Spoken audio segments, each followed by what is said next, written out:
Desa Gondosuli terletak jauh dari keramaian kota. Untuk sampai ke sana, orang harus melewati jalan sempit berkelok, naik turun bukit, dan menembus hutan bambu yang gelap walau di siang hari. Desa ini dikelilingi kebun tebu seluas mata memandang, dengan udara yang segar tapi kadang terlalu sepi. Disinilah Jumiem tinggal, perempuan paruh baya yang jadi bahan pembicaraan banyak orang. Jumiem dikenal sebagai penjual jamu keliling. Tapi bukan sekadar jamu biasa. Jamu buatan Jumiem katanya bisa bikin lelaki tua kembali bertenaga, bahkan bisa membuat pasangan suami istri yang hampir cerai, rujuk kembali. Nggak heran kalau setiap pagi, begitu suara langkah Jumiem terdengar dari ujung gang, para bapak-bapak langsung berdiri di depan rumah, pura-pura nyapu halaman atau melap motor, padahal nungguin Jumiem lewat. Yang bikin orang-orang tambah penasaran, Jumiem selalu membawa poci hitam legam. Teko dari tanah liat yang sudah kusam itu selalu ada di tangannya, kemanapun dia pergi. Bahkan waktu ke pasar atau sekadar ke rumah tetangga, poci itu nggak pernah dilepas. Nggak ada yang tahu isinya apa, tapi banyak yang bilang, poci itu bukan cuma wadah jamu. Konon, ada kekuatan lain yang bersemayam di dalamnya. Rumah Jumiem berada agak di pinggir desa, tepat di batas kebun tebu. Bangunannya rumah kayu tua, catnya hijau pucat dan mulai mengelupas. Dari luar, rumah itu kelihatan sepi dan biasa saja. Tapi kalau malam, apalagi malam Jumat, rumah itu seperti punya nyawa sendiri. Kadang terdengar suara laki-laki tertawa pelan, kadang suara ranjang yang berderit, padahal semua orang tahu, Jumiem tinggal sendirian. Warga sebenarnya sudah terbiasa dengan cerita-cerita aneh soal Jumiem. Tapi mereka memilih diam. Ada rasa takut, ada juga rasa penasaran yang dipendam. Soalnya, tiap ada yang coba nanya langsung soal pocinya, Jumiem cuma senyum tipis dan bilang, "Nek wani, cobanen dewe. Kalau berani, coba sendiri." Lelaki muda di desa biasanya takut mendekat. Tapi anehnya, lelaki tua justru makin sering berkunjung. Mereka bilang jamu Jumiem bikin badan enteng, tidur nyenyak, dan mimpi indah. Tapi istri-istri mereka mulai resah. Ada yang ngeluh suaminya sering ngigau tengah malam, ada juga yang mulai mencium bau aneh di baju mereka, wangi rempah yang gak biasa. Jumiem sendiri gak pernah kelihatan tua. Wajahnya memang gak bisa dibilang muda, tapi juga gak berubah sejak 15 tahun terakhir. Rambutnya panjang dan selalu digelung rapi, kulitnya eksotis coklat tua karena sering kena matahari, dan matanya tajam, kayak bisa nembus pikiran orang. Nggak ada yang tahu asal-usulnya. Tiba-tiba saja dia muncul di desa belasan tahun lalu, membawa poci hitam dan cerita-cerita yang nggak pernah jelas ujungnya. Ada yang bilang dia dulunya istri dukun sakti dari Gunung Kendil. Ada juga yang bilang, dia korban pesugihan yang gagal. Tapi Jumiem nggak pernah mengiyakan atau membantah. Yang jelas, sejak kedatangannya, suasana desa Gondosuli berubah pelan-pelan. Bukan jadi mencekam, tapi lebih ke aneh. Ada hal-hal yang gak bisa dijelaskan akal, tapi orang-orang pura-pura gak lihat. Dan semuanya makin terasa nyata, sejak malam itu. Malam ketika suara dari rumah kayu di pinggir kebun terdengar lebih kencang dari biasanya. Dan sejak saat itu, warga mulai sadar bahwa poci hitam Jumiem mungkin menyimpan lebih dari sekadar jamu. Pagi itu, langit mendung menggantung di atas desa, seolah ikut menyimpan sesuatu yang ganjil. Jumiem menyiapkan dagangan jamunya seperti biasa. Tangan tuanya yang cekatan mencampur rempah dan air gula aren di teko-tekonya. Tapi satu teko, yang paling tua dan paling hitam, ia simpan di dalam lemari kayu, terkunci rapat. Itu bukan untuk dijual. Itu milik pribadinya. Sejak mendapatkan teko poci hitam itu dari seorang lelaki tua di pasar malam setahun lalu, hidup Jumiem berubah. Tapi hari itu ada sesuatu yang berbeda. Waktu ia menyentuh poci hitam itu untuk sekadar mengelap debunya, teko itu terasa hangat. Bukan hangat seperti habis disiram air panas, tapi seperti menyimpan hawa tubuh seseorang. Malamnya, saat ia selesai berjualan dan duduk sendiri di dapur rumah kayunya, ia merasa hawa di sekeliling berubah. Angin sepek yang biasa menyejukkan malah membuat bulu kuduknya meremang. Dari pojok dapur, terdengar suara langkah kaki menyeret. Perlahan, berat, Jumiem menoleh cepat. Tak ada siapa-siapa. Tapi teko poci hitam yang tadi ia kunci di lemari, kini sudah berada di atas meja. Uap tipis mengepul dari moncongnya, seolah baru saja digunakan. "Gusti Allah, sopo sing endelok poci iki?" gumamnya sambil bergidik. Tak ada jawaban. Tapi ia dengar sesuatu dari luar rumah. Seperti suara laki-laki merintih pelan. Suaranya berat, serak, tapi nadanya menggoda. Ada nafas panas menyusup lewat celah dinding rumah kayunya. Malam itu, Jumiem tidur dengan selimut menutup seluruh tubuh, tapi pikirannya tak bisa lepas dari poci itu. Keesokan harinya, beberapa ibu-ibu desa mulai membicarakan tentang suara lelaki yang terdengar di dekat rumah Jumiem setiap malam. Ada yang bilang melihat bayangan hitam berdiri diam di dekat jendela, ada yang merasa seperti diawasi saat lewat kebun tebu. "Bu Jum, jenengan ngerti nggak, nek wengi-wengi saiki koyok anaseng ngendap ngarep omah panjenengan?" tanya Bu Kartini dengan wajah was-was. Jumiem hanya mengangguk kecil, pura-pura tidak paham. Tapi ketakutannya semakin besar saat ia menyadari, setiap malam, saat poci itu muncul di tempat berbeda, tubuhnya terasa lebih panas. Ia sering bangun dengan baju basah oleh keringat, napas terengah-engah, dan dada berdebar aneh. Seperti habis disentuh. Malam ketiga, ia nekat menyimpan poci itu di dalam kardus, mengikatnya dengan tali rafia, lalu meletakkannya di kolong ranjang. Tapi saat ia bangun, poci itu kembali di atas meja makan, dengan bunga kenanga segar di sampingnya. Tak ada yang menaruh bunga itu. Jumiem tinggal sendiri. Satu-satunya hal yang ia ingat dari lelaki tua di pasar malam itu adalah pesan pelannya, kalau poci itu mulai terasa hangat, berarti dia rindu. Jumiem mulai menyadari, bukan cuma poci itu yang menyimpan rahasia, tapi mungkin, dirinya juga telah memanggil sesuatu yang tidak pernah benar-benar pergi. Dan entah mengapa, meski takut, di dalam dirinya tumbuh rasa penasaran. Rasa yang sulit dijelaskan, tapi begitu menggoda. Desa mulai tak tenang. Dan malam-malam Jumiem tak pernah sama lagi. Pagi itu, Jumiem bangun lebih awal dari biasanya. Udara di luar masih lembab oleh kabut, dan suara burung hantu yang belum juga berhenti membuat bulu kuduknya merinding. Teko pocinya berdiri manis di meja, tampak biasa seperti hari-hari sebelumnya. Tapi entah kenapa, kali ini terasa berbeda. Suasana rumahnya seperti menyimpan sesuatu yang tak terlihat. Jumiem mencoba mengabaikannya. Ia menyiapkan ramuan jamu seperti biasa, kunyit asam, beras kencur, dan temulawak. Tapi ketika ia membuka tutup teko hitam itu untuk mencampurkan air panas, muncul aroma wangi yang tak dikenalnya. Bukan bau rempah atau daun-daunan, tapi aroma tubuh pria. Maskulin. Seperti bau keringat bercampur parfum mahal. Padahal, di rumah itu tak ada lelaki lain selain bayangan kenangan suaminya yang sudah lama meninggal. Ia mematung sebentar. Tangannya gemetar saat memegang sendok kayu. "Ah, mungkin aku cuma kecapean," gumamnya pelan. Tapi hatinya tidak tenang. Semalaman, ia mimpi aneh. Dirinya berada di tengah ladang tebu yang sangat luas, dan dari kejauhan ada sosok pria telanjang dada yang memanggilnya. Wajahnya samar, tapi suara desah napasnya terdengar jelas.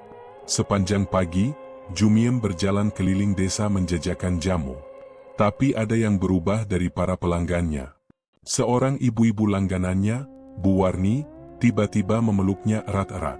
Tatapan matanya kosong, tapi bibirnya berbisik, "Dia sudah datang ya, Embok?" "Siapa, Bu?" tanya Jumiem kaget. Bu Warni tidak menjawab. Ia mundur, lalu menutup pintu rumahnya dengan cepat. Tinggallah Jumiem berdiri termangu di depan gerbang rumah itu. Tak biasanya Bu Warni bersikap seperti itu. Setelah pulang, Jumiem merasa lelah luar biasa. Kakinya pegal, tubuhnya lemas, dan pikirannya kacau. Ia duduk di bel-bel, mengambil teko pocinya, lalu membelai bagian lengkungnya seperti sedang mengelus paha seseorang. Tiba-tiba, uap hangat keluar dari cerat teko itu. Bukan uap air biasa, tapi seperti kabut tipis yang membentuk siluet lelaki. Tinggi, tegap, dan perlahan-lahan, senyum menggoda muncul dari sosok itu. "Jumiem," bisik suara berat dari kabut itu. "Sudah lama kau menungguku?" Jumiem ternganga. Teko itu jatuh ke lantai, tapi tidak pecah. Sosok itu menghilang seketika. Ia berlari ke pojok ruangan, memeluk dirinya sendiri, gemetar seperti anak kecil. Nafasnya tercekat, tubuhnya panas dingin. Sepanjang malam, ia tak bisa tidur. Di luar rumah, terdengar suara langkah kaki pria berjalan mondar-mandir di beranda. Tapi saat ia mengintip dari celah jendela, tak ada siapa-siapa. Hanya bayangan pohon tebu yang bergoyang pelan ditiup angin malam. Yang paling mengganggu bukan suara atau bayangan itu, tapi rasa ada sesuatu yang bersemayam dalam tubuhnya. Hasrat, gairah yang tak bisa ia kendalikan. Sejak kejadian itu, tubuhnya seperti terus-menerus haus sentuhan. Dan setiap kali ia menatap teko pocinya, muncul godaan yang sulit ditolak. "Apa yang sudah aku panggil?" bisik Jumiem dalam hati, matanya mulai memerah. Sesuatu telah berubah. Tapi ia belum tahu seberapa jauh perubahan itu akan menghancurkan hidupnya. Hari-hari berlalu, dan sejak kedatangan lelaki tak dikenal yang dipanggil lewat poci, rumah kayu Jumiem tidak pernah lagi terasa tenang. Suara-suara aneh terdengar nyaris setiap malam. Ada langkah kaki berat yang menyusuri lantai kayu, ada juga bisikan yang terdengar dari balik dinding. Anehnya, setiap kali Jumiem membuka pintu untuk memastikan, tak ada siapa-siapa. Suatu malam, Jumiem yang sedang mempersiapkan ramuan jamu mendadak mendengar suara cekikikan perempuan dari belakang rumah. Padahal ia tinggal sendiri. Suara itu pelan, tapi lama-lama seperti mendekat ke dapur. Jantungnya berdetak cepat. Ia memberanikan diri mengintip dari jendela kecil, namun tak tampak apapun. Tapi ketika ia kembali menatap teko poci hitamnya, permukaannya tampak berembun dan basah, seperti baru saja digunakan, padahal ia belum menyentuhnya hari itu. Keesokan paginya, warga sekitar mulai memperhatikan perubahan dari Jumiem. Ia tampak lebih segar, kulitnya cerah, dan tubuhnya terasa memancarkan pesona yang sulit dijelaskan. Lelaki-lelaki yang biasanya cuek, kini sering memandangi Jumiem dengan tatapan aneh, bahkan beberapa mencoba mendekat, menawarkan bantuan atau sekadar basa-basi. "Tumben, Bu Jum, jualan makin laris?" "Ya," tanya Pak Slamet, pedagang tahu di pasar. Jumiem hanya tersenyum simpul. Ia tahu betul, itu bukan karena jamunya. Tapi karena ada sesuatu yang berubah dalam dirinya, sejak poci itu kembali digunakan untuk memanggil makhluk dari Gunung Lawu. Makhluk itu memberikan gairah, tapi juga membawa sesuatu yang tak kasat mata, sesuatu yang mulai mengganggu pikirannya.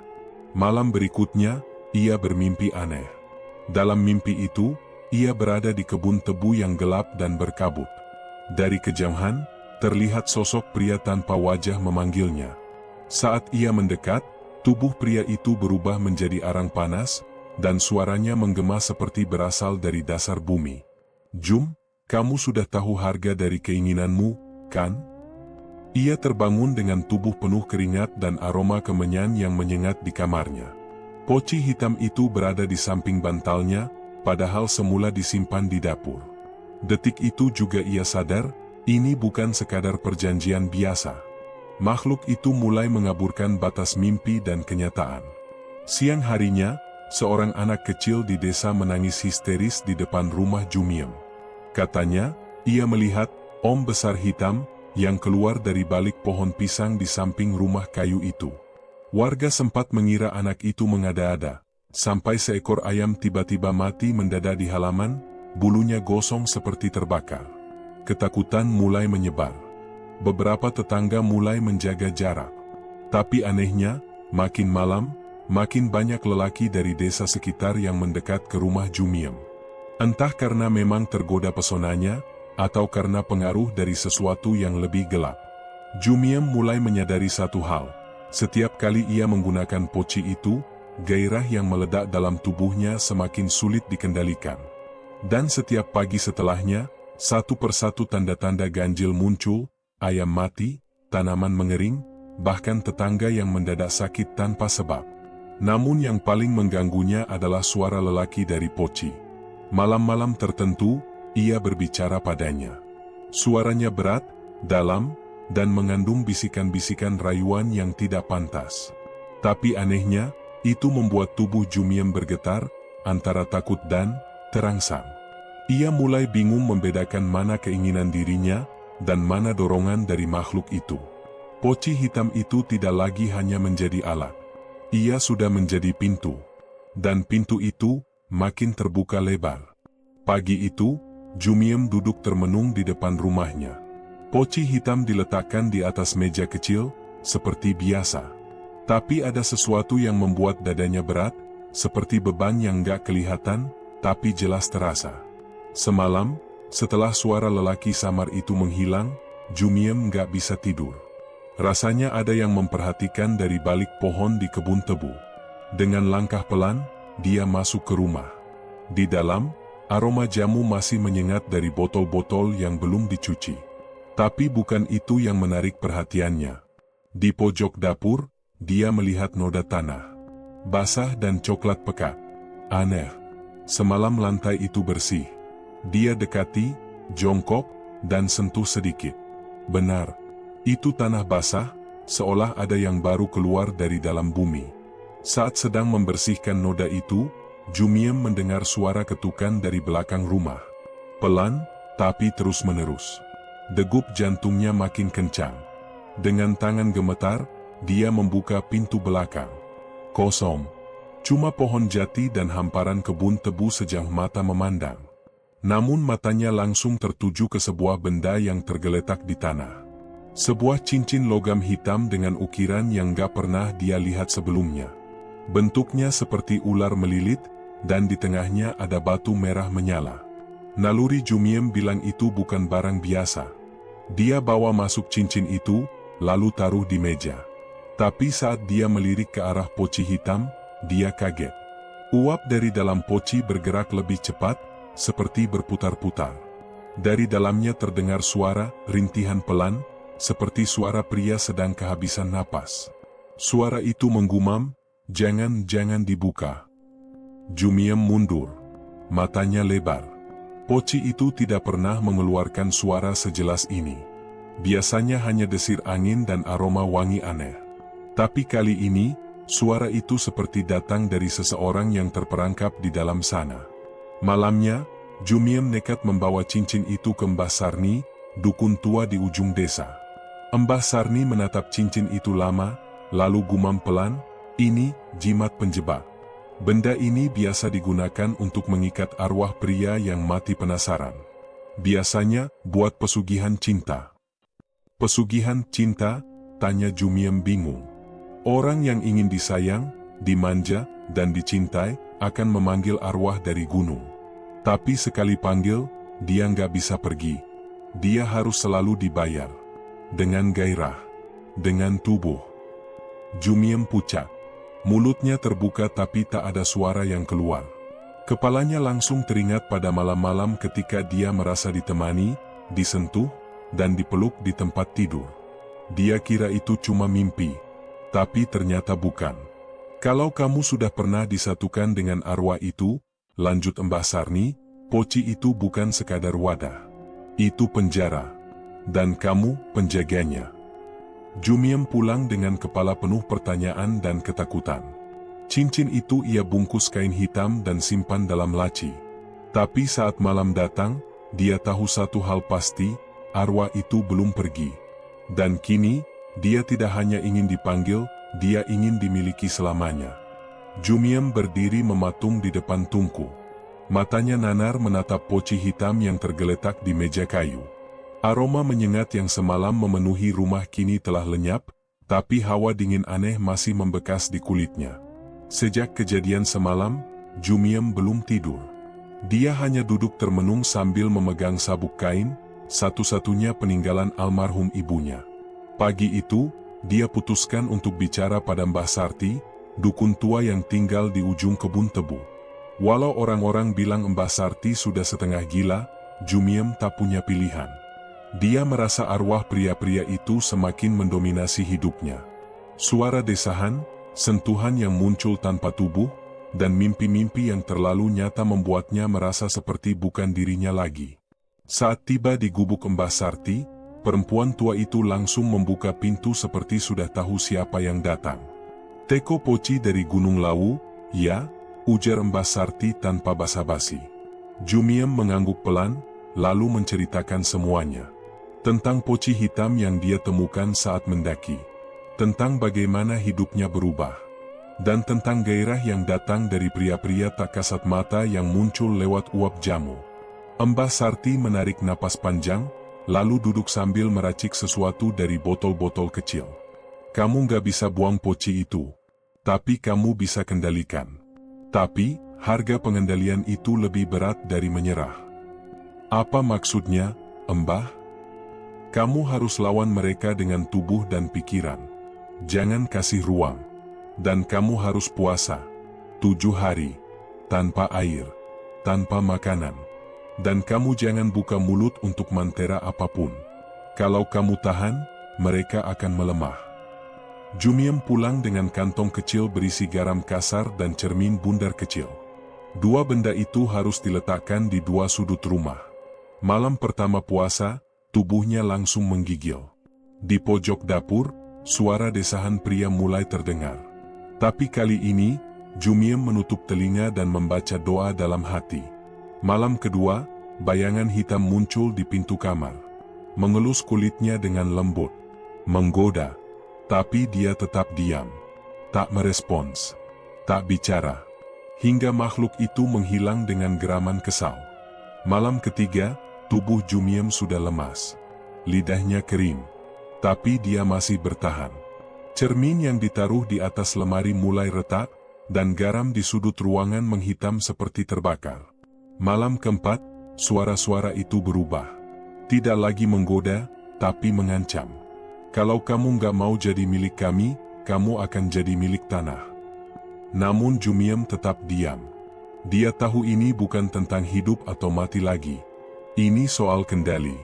Dan dia tak mau terus jadi budak. Malam kelima, tubuh Jumiem roboh. Tapi sebelum jatuh pingsan, dia sempat melihat satu dari makhluk itu, tinggi, bertanduk, dan bermata merah, berdiri di atas poci. Poci itu bergetar, seperti hendak pecah.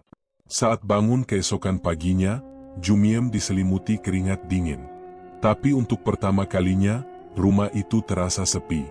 Tak ada aroma. Tak ada bisikan. Poci hitam tetap di meja, namun diam. Dia belum menang. Tapi malam-malam itu membuktikan, ada cara untuk melawan. Dan dia memilih melawan, walau harus kehilangan segalanya. Langit desa Kedunganyar malam itu menghitam pekat, seolah bulan dan bintang ogah menyaksikan apa yang terjadi di bawahnya. Angin berhembus kencang, menusuk tulang, membawa suara-suara lirih yang menyerupai bisikan.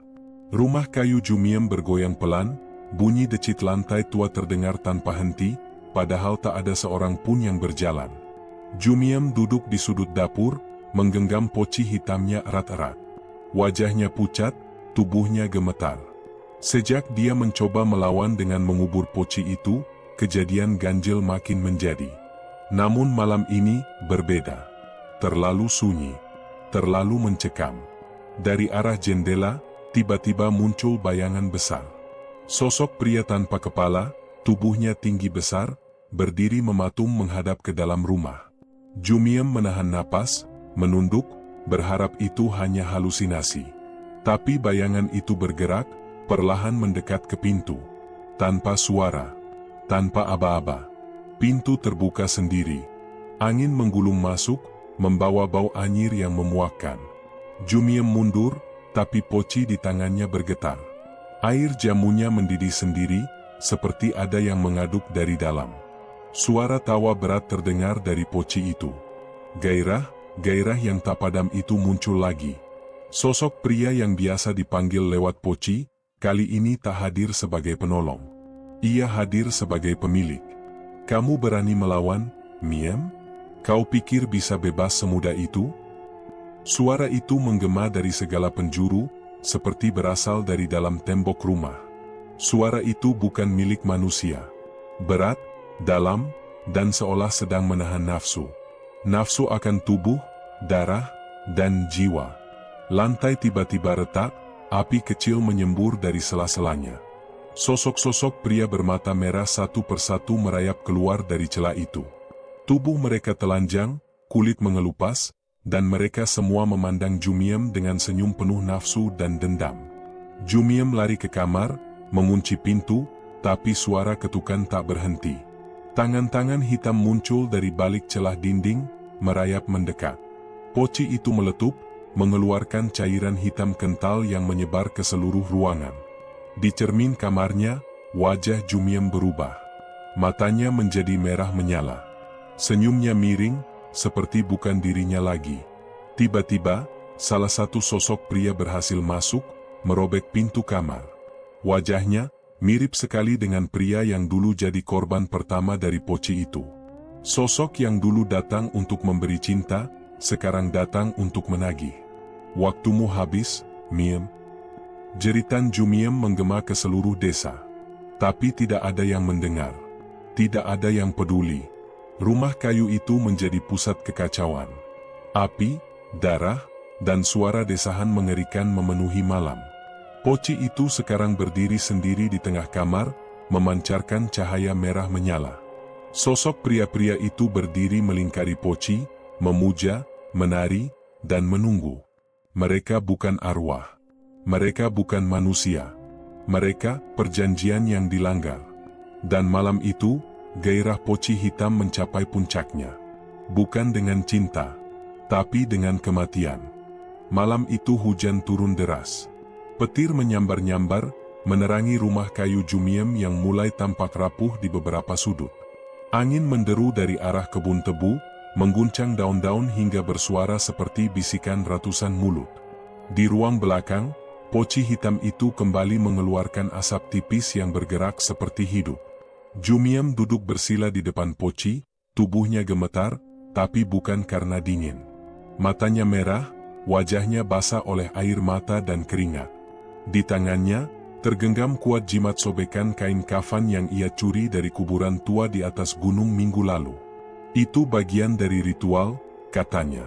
Tapi malam ini, ia merasa ritual itu bukan lagi alat bantu, melainkan jerat. Kalian semua harus pergi. Aku tidak butuh kalian lagi, teriak Jumiem ke arah bayangan-bayangan yang mengitari tembok rumah. Bayangan itu bukan hanya ilusi.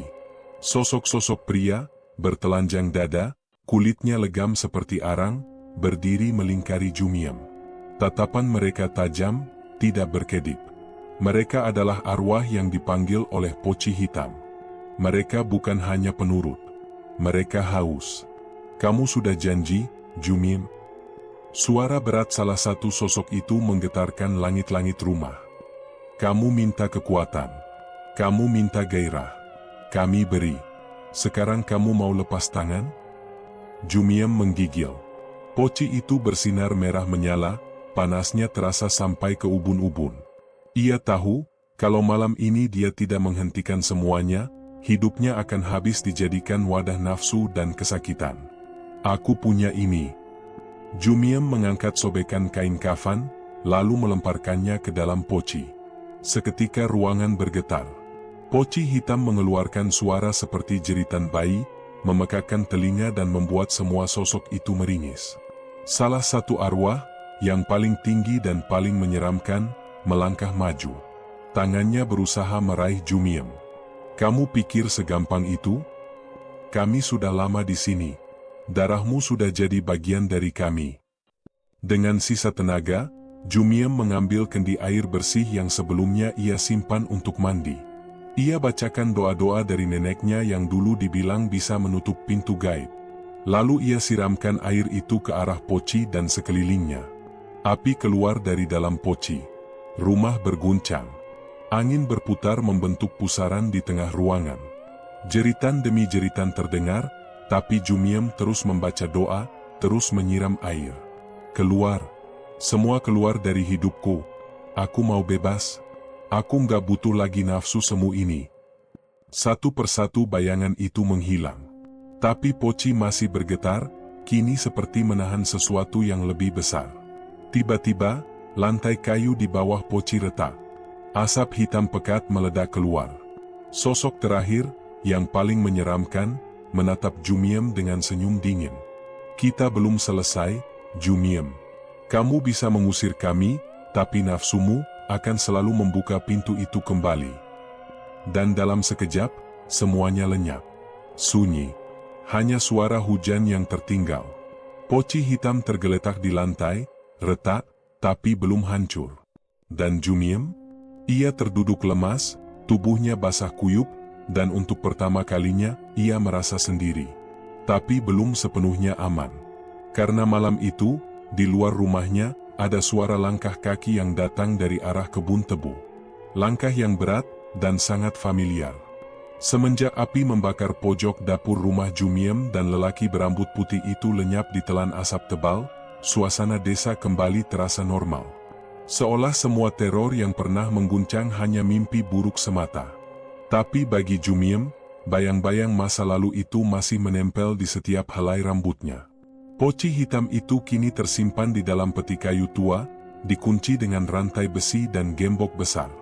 Jumiem tidak berani menyentuhnya lagi. Ia bahkan menyingkirkan semua botol jamunya. Warung kecil yang dulu penuh warna kini kosong. Hanya tikar lusuh yang digelar tiap pagi untuk menggelar dagangan sederhana, singkong rebus dan air teh. Namun anehnya, setiap pagi Jumiem bangun dengan badan segar dan nafsu hidup yang tidak biasa. Ia merasa lebih kuat, lebih ringan, bahkan lebih muda. Kulitnya yang mulai keriput terlihat kembali mulus. Wajahnya cerah. Tidak ada lagi punggung pegal seperti biasanya. Padahal sejak insiden terakhir, dia tak lagi menggunakan poci hitam itu.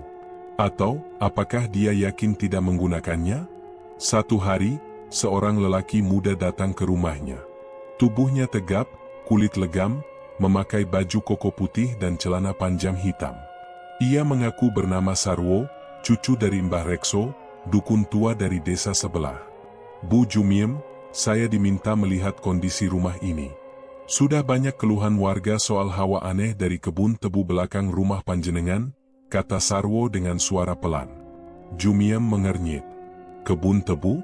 Sejak kapan orang ngurusin tebu? Itu tanah saya sendiri." Sarwo menghela napas.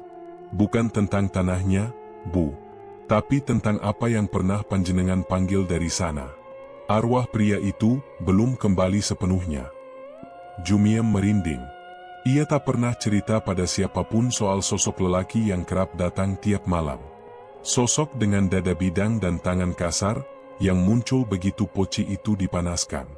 Sosok yang memberinya kenikmatan luar biasa, yang membuat malam-malamnya tidak lagi sepi. Tapi semenjak insiden api itu, ia yakin semuanya telah selesai. Sarwo membuka map coklat dari tasnya, mengeluarkan beberapa foto tua. Ada gambar kebun tebu tahun 60-an. Di salah satu foto, tampak seorang pria berdiri dengan teko poci di tangan. Wajahnya nyaris sama persis dengan arwah yang datang ke Jumiem. Namanya Darmo Wiro. Mantan tentara Jepang yang kabarnya jadi pesugihan dan menghilang tanpa jejak. Teko itu peninggalannya. Setiap wanita yang memilikinya akan diberi kenikmatan dan kekuatan, tapi dengan harga jiwa. Jumiem terdiam. Tangannya bergetar. Ia membuka peti tempat poci disimpan. Gemboknya utuh, rantainya masih terikat, tapi saat tutup peti dibuka, poci itu bersih, seperti baru dipakai kemarin malam. "Saya tahu poci ini pernah panjenengan gunakan. Tapi sekarang, dia nggak cuma haus kenikmatan, dia mulai haus darah," kata Sarwo sambil memegangi sebuah keris kecil. Malam itu, Sarwo menggelar ritual kecil di depan rumah. Menyalakan dupa, membaca doa-doa. Tapi saat jam menunjukkan pukul 2 dini hari, semua menjadi kacau. Tanah bergetar, angin bertiup kencang. Dari dalam rumah terdengar suara rintihan laki-laki dan suara wanita mendesah panjang, mengerang, bercampur tawa geli dan jeritan seperti sedang menikmati. Sarwo mendobrak masuk, tapi rumah kosong. Jumiem duduk di sudut dapur. Bajunya compang-camping, tubuhnya basah keringat, tapi senyumnya lebar. Dia datang lagi, dan dia lebih panas dari sebelumnya. Sarwo mencoba menarik tubuh Jumiem, tapi seperti tertahan sesuatu. Ada kekuatan tak kasat mata yang membuat tubuh wanita itu melekat di lantai. Tiba-tiba, poci hitam itu muncul di tengah-tengah mereka, mendidih tanpa api. Uapnya bukan uap air biasa. Uapnya wangi, menggoda, dan anehnya membangkitkan gairah. Sarwo terhuyung, nafasnya sesak. Matanya mulai redup. Tepat sebelum dia pingsan, ia sempat melihat bayangan lelaki besar muncul dari uap poci. Tatapannya tajam, senyumnya menggoda, tubuhnya menggairahkan. Lalu semuanya gelap. Pagi harinya, warga desa menemukan rumah Jumiem tertutup rapat. Tak ada suara, tak ada kehidupan. Tapi dari sela-sela papan kayu, tercium aroma jamu yang bercampur dengan bau amis. Semua mengira ini adalah akhir dari kutukan poci hitam. Tapi malam harinya, terdengar suara nyanyian Jawa dari dalam rumah. Golek opo nang kebon tebu, neng kenemung ono cinta dan rindu. Dan di bawah bulan purnama, teko hitam itu kembali menyala merah. Malam itu, hujan turun dengan derasnya.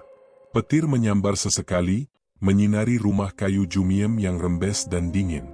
Aroma dupa bercampur tanah basah memenuhi ruangan. Di tengah ruang tamu, poci hitam itu kembali berdiri, utuh. Padahal, seminggu lalu, Jumiem sendiri yang memecahkannya dengan palu besi. Ia mengira semuanya sudah selesai. Ia mengira arwah itu sudah terkunci selamanya. Tapi tidak. Poci itu muncul lagi. Tidak ada suara, tidak ada langkah. Tapi tahu-tahu benda itu sudah ada di tempat semula. Jumiem hanya bisa berdiri terpaku. Matanya tak berkedip. Wajahnya pucat. Jantungnya berdetak begitu cepat seperti ingin meledak.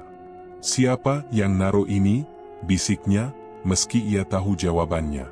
Tidak ada siapa-siapa, kecuali dia.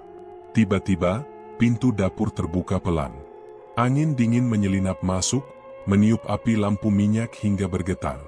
Dari balik bayangan, muncul sosok lelaki bertelanjang dada dengan tubuh hitam legam dan mata merah menyala. "Jumiem," suaranya berat dan mengalun pelan seperti bergema dari perut bumi. "Enggak, aku udah enggak mau. Udah cukup," teriak Jumiem. Tubuhnya mundur hingga punggungnya menabrak dinding. Tapi lelaki itu melangkah pelan, semakin dekat. "Kamu panggil aku lagi. Poci itu tidak pernah hilang. Gairahmu, hausmu, tidak bisa kau bohongi. Kamu yang butuh aku." Jumiem menggeleng keras. "Aku udah buang semuanya.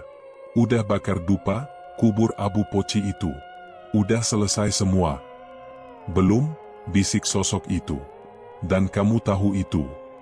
Lalu, suara bayi menangis terdengar dari dalam kamar. Jumiem langsung menoleh. Napasnya tercekat. "Apa itu?" Sosok lelaki hitam tertawa pelan. "Hadiah dariku. Kamu pikir gairah itu hanya sebatas kenikmatan? Tidak. Kamu sudah terikat. Dia, anak kita." Jumiem langsung berlari ke kamar. Dan benar saja, di ranjang kecil itu, tergeletak seorang bayi laki-laki. Kulitnya pucat, matanya merah seperti bara. Ia menangis keras, tapi suara tangisannya bukan suara bayi. Lebih mirip lolongan. "Ini, enggak mungkin," gumam Jumiem. Kepalanya berputar. Semua kilasan masa lalu, gairah liar yang ia rasakan setelah memanggil arwah lewat poci, tubuh-tubuh lelaki yang muncul dan menghilang, malam-malam panas yang seperti mimpi basah, semua itu bukan hayalan. Ia telah mengandung dari sesuatu yang bukan manusia. Jumiem menjerit sekeras mungkin. Tapi saat ia mencoba keluar dari kamar, sosok lelaki itu sudah berdiri di ambang pintu. "Kamu milikku. Sekarang dan selamanya. Anakku tidak bisa tumbuh di dunia ini tanpa wadah. Dan kamu, perempuan subur yang haus, adalah tempat terbaik. Aku bukan milikmu." Tiba-tiba, sesuatu dalam tubuh Jumiem meledak. Ia seperti kerasukan. Matanya membelalak, tubuhnya gemetar. Ia mengambil dupa terakhir yang tersisa, lalu menancapkannya di dada sendiri. Darah muncrat. Sosok lelaki itu berteriak keras, tubuhnya membara. Api muncul di mana-mana. Apa yang kau lakukan? Saya memutus ikatannya. Saya bakar diri saya sendiri, dan kau ikut mati bersama saya. Api mengamuk. Rumah kayu itu hangus dalam hitungan menit. Tak ada yang tersisa kecuali tanah gosong dan poci hitam yang utuh di tengah bekas api. Tak tersentuh. Seminggu kemudian, penduduk desa heboh. Mereka menemukan poci itu. Dibawa ke balai desa. Tapi saat hendak disimpan, poci itu lenyap. Begitu saja. Dan pada malam ke-40 pasca kebakaran, seorang janda muda penjual jamu dari desa sebelah, mengaku bermimpi bertemu seorang perempuan tua. Ia diberi poci hitam. Sejak malam itu, jamunya laris manis. Dan setiap malam, ia mendengar suara lelaki berbisik dari dapurnya. Gairahmu belum padam. Tamat.